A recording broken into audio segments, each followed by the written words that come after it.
राजस्थान के एक छोटे से गांव कालाखेड़ा की, जहां सदियों से एक क्रूर विद्या का राज चलता आ रहा था।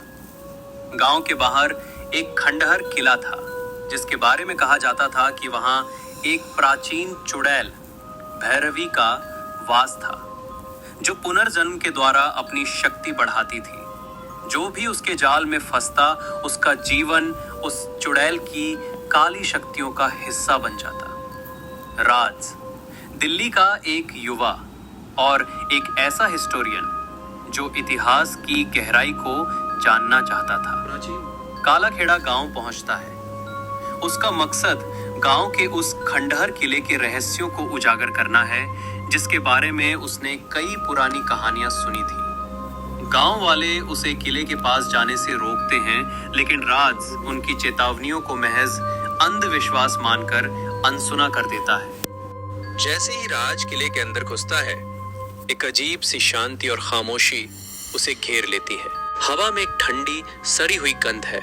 दीवारों पर अजीबोगरीब निशान खुदे हुए हैं, जो किसी पुरानी और भयावह भाषा के लगते हैं। राज अपनी टॉर्च की रोशनी में आगे बढ़ता है और उसकी नजर एक बड़े से पत्थर के चबूतरे पर पड़ती है, जिस पर कुछ बिखरे हुए अवशेष पड़े हैं। अचानक उसे किसी के फुसफुसाने की आवाजें सुनाई देती हैं।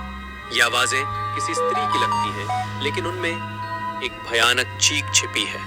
राज का दिल जोरों से धड़कने लगता है। उसे लगता है कि कोई उसे देख रहा है, पर उसे कोई दिखाई नहीं देता। राज को किले के बीचों बीच एक पुरानी किताब मिलती है। वो उसे खोलता है। किताब की लिखावट भी उन निशानों जैसी ही है, पर राज को आश्चर्य होता है कि वो उन्हें समझ पा रहा है।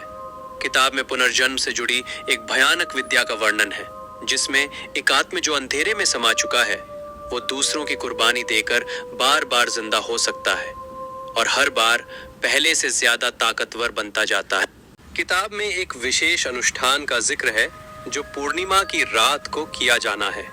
कहा गया है कि ये अनुष्ठान आत्मा को एक नए शरीर में प्रवेश करा सकता है। राज को लगता है कि ये किले के रहस्यों को सुलझाने की कुंजी है। वो पूर्णिमा की रात का इंतजार करने लगता है, ये जाने बिना कि वो क्या भयानक खेल खेल रहा है। पूर्णिमा की रात, चांद की धीमी पीली रोशनी किले के खंडहरों पर पड़ रही है। राज किताब में बताए अनुसार पत्थरों को जमाकर, जड़ी बूटियों को जलाकर अनुष्ठान शुरू करता है। जैसे जैसे वो मंत्रों का उच्चारण करता है, किले के चारों ओर से एक काली धुंध निकलने लगती है। हवा इतनी भारी हो जाती है कि सांस लेना मुश्किल हो जाता है।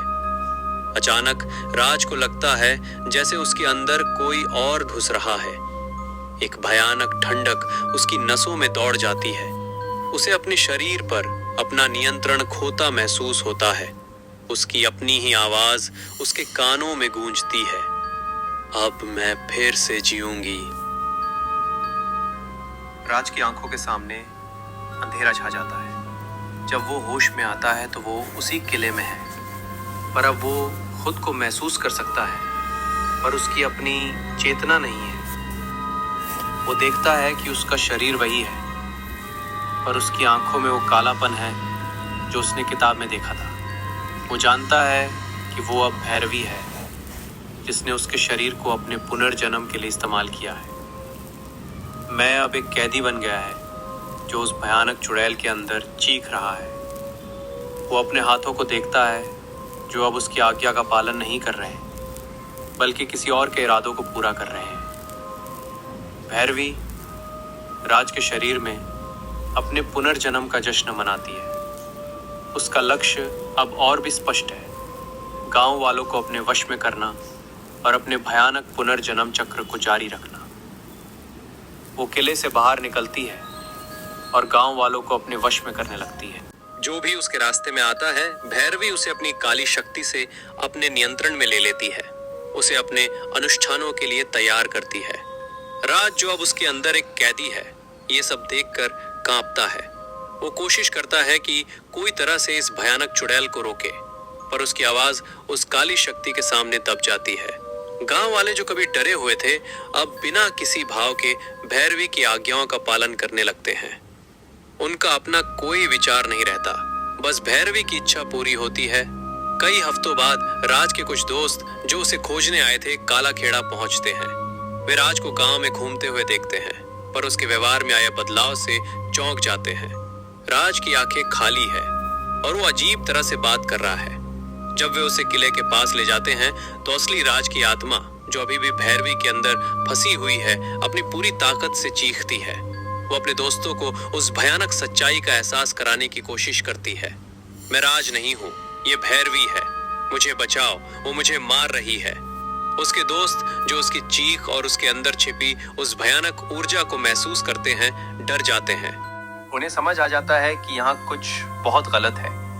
वे समझ जाते हैं कि वो चुड़ैल अब सिर्फ किले में नहीं बल्कि गांव में भी फैल गई। एक दोस्त जो प्राचीन विद्याओं का जानकार है, उसे किताब के बारे में पता चलता है। वे मिलकर उस किताब को ढूंढ निकालते हैं। वो समझते हैं कि राज को बचाने और भैरवी को रोकने का एकमात्र तरीका है उसे फिर से उसी अनुष्ठान से बांधना, पर इस बार उसे हमेशा के लिए खत्म करने के लिए। राज के दोस्त मोहन और प्रिया किले में मिली उस भयानक किताब को लेकर गांव के सबसे बूढ़े आदमी काका रामदीन के पास पहुंचते हैं। काका, जो खुद कई सालों से भैरवी की कहानियां सुनते आ रहे थे, किताब को देखकर सिहर उठते हैं। उन्हें वो सारे अंधविश्वासों को सच मानने पर मजबूर होना पड़ता है जिन्हें वो अब तक बच्चों की कहानियां समझते थे। ये भैरवी की किताब है। काका रामदीन की आवाज कांप रही थी, जो आत्मा को शरीर से अलग कर उसे जिंदा रखती है। अगर हम राज को बचाना चाहते हैं और इस गांव को सुरक्षित रखना चाहते हैं, तो हमें भैरवी को उसी की शक्ति से बांधना होगा। किताब में एक और अनुष्ठान का जिक्र था जो पहले वाले से बिल्कुल विपरीत था। ये अनुष्ठान आत्मा को शरीर में जकड़ने के बजाय उसे अनंत अंधकार में धकेलने के लिए था। लेकिन इसके लिए एक ऐसी चीज की जरूरत थी जो बहुत दुर्लभ थी। एक ऐसी आत्मा जो अपने शरीर के प्रति मोह न रखती हो। एक ऐसी आत्मा जो खुद को बलिदान करने को तैयार हो। मोहन और प्रिया की नजरें एक दूसरे पर टिक जाती हैं। वे जानते हैं कि राज को बचाने का बस यही एक तरीका है।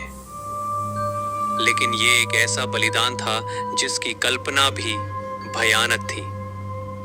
अगली पूर्णिमा की रात फिर से आ गई। काली धुंध किले के चारों ओर मंडराने लगी थी, जो इस बार और भी घनी और भयावह थी। भैरवी राज के शरीर में किले के चबूतरे पर खड़ी थी। उसकी आंखें काली ऊर्जा से चमक रही थी। उसने अपने नए शिकारों मोहन और प्रिया को देखा और उसके होठों पर एक क्रूर मुस्कान फैल गई। तुम दोनों मुझे रोकने आए हो? उसकी आवाज, जो अब पूरी तरह से भैरवी की थी, गूंज रही थी। ये वही भूल मैंने बरसों पहले की थी, लेकिन अब मैं तुम्हारी आत्माओं को भी अपने साथ ले जाऊंगी। मोहन ने भैरवी के सामने एक छोटी सी मोमबत्ती जलाई और अपनी जान की परवाह किए बिना उसने किताब से एक ऐसा मंत्र पढ़ना शुरू किया जो भैरवी को अस्थिर कर सके। मंत्र की गर्जना के साथ भैरवी के शरीर से पीड़ा की चीखें निकलने लगी। राज की आत्मा, जो अंदर कैद थी, थोड़ी देर के लिए स्वतंत्र होने का एहसास करती है। प्रिया, जो अब तक भैरवी के चारों ओर एक रक्षात्मक घेरा बना रही थी, जानती थी कि यह पर्याप्त नहीं है। उसे बलिदान की जरूरत थी। उसने राज की आत्मा को संबोधित किया, जो अब भी भैरवी के अंदर तड़प रही थी। राज, मुझे माफ करना। प्रिया की आवाज भावनाओं से भर गई थी। मुझे पता है कि यह मुश्किल है, पर हमें इसे खत्म करना होगा। मुझे ये करना ही होगा। और फिर एक भयानक पल में प्रिया ने खुद को उस अनुष्ठान के बीचों बीच फेंक दिया जो भैरवी राज के शरीर पर करने वाली थी। वो राज के शरीर के ठीक सामने खड़ी हो गई और उसने वही मंत्र पढ़ना शुरू किया जो भैरवी ने उसे पुनर्जन्म के लिए इस्तेमाल किया था। मेरा शरीर मेरा है, प्रिया चिल्लाई। मेरी आत्मा मेरी है। ये पुनर्जन्म नहीं, ये अंत है। भैरवी के शरीर से एक भयानक ऊर्जा निकली जो प्रिया के शरीर की ओर बढ़ी, पर प्रिया ने हार नहीं मानी। उसने अपनी सारी शक्ति एक साथ बटोर ली और राज की आत्मा से प्रार्थना की। राज, अपनी सारी बची हुई शक्ति मुझे दे। हमें उसे हमेशा के लिए बांधना होगा। एक पल के लिए ऐसा लगा जैसे किले के अंदर से एक ऊर्जा की लहर उठी जो राज के शरीर से निकलकर प्रिया के पास आई। दोनों अनुष्ठानों का मिलन हुआ, एक जीवन का अंत और दूसरा जीवन का पुनर्जन्म। एक भयानक धमाका हुआ, किले की दीवारें हिल गईं और चारों ओर राख उड़ने लगी। जब धुंध छटी तो मोहन ने देखा कि राज का शरीर खाली था। वहां केवल जली हुई राख का ढेर था और उस ढेर के बीच प्रिया का एक जला हुआ हाथ अभी भी किसी चीज को पकड़े हुए था। मोहन सदमे में उस राख के ढेर को देखता रहा। उसने सोचा कि भैरवी खत्म हो गई है, कि राज की आत्मा को शांति मिल गई है। लेकिन तभी उसने हवा में कुछ सुना। ये फुसफुसाहटें थीं जो पहले से भी ज्यादा भयानक थी। ये फुसफुसाहटें किसी एक व्यक्ति की नहीं थी, बल्कि अनगिनत आवाजों का मिश्रण थी। ये राज की आवाजें थी, प्रिया की आवाजें थी और उन सभी अनगिनत आत्माओं की आवाजें थीं जिन्हें भैरवी ने सदियों से अपने पुनर्जन्म में इस्तेमाल किया था। हम अभी भी यहाँ हैं, वो हमें कभी नहीं छोड़ सकती। हमारी राख में हमारा जीवन है। किले की दीवारों पर खुदे हुए वो अजीबोगरीब निशान जो पहले सिर्फ निशान थे, अब धीरे धीरे चमकने लगे थे और उन निशानों से, उन राख के ढेरों से एक नई ऊर्जा निकलने लगी थी। ये भैरवी की ऊर्जा नहीं थी, ये उन सभी आत्माओं की एकत्रित ऊर्जा थी जो अब अपनी मुक्ति के लिए छटपटा रही थी। मोहन को समझ आया कि उन्होंने भैरवी को खत्म नहीं किया था, बल्कि उन्होंने उसके कैद से अनगिनत आत्माओं को मुक्त कर दिया था और अब उन मुक्त हुई आत्माओं की शक्ति उस राख में, उस किले में हमेशा के लिए बस गई थी।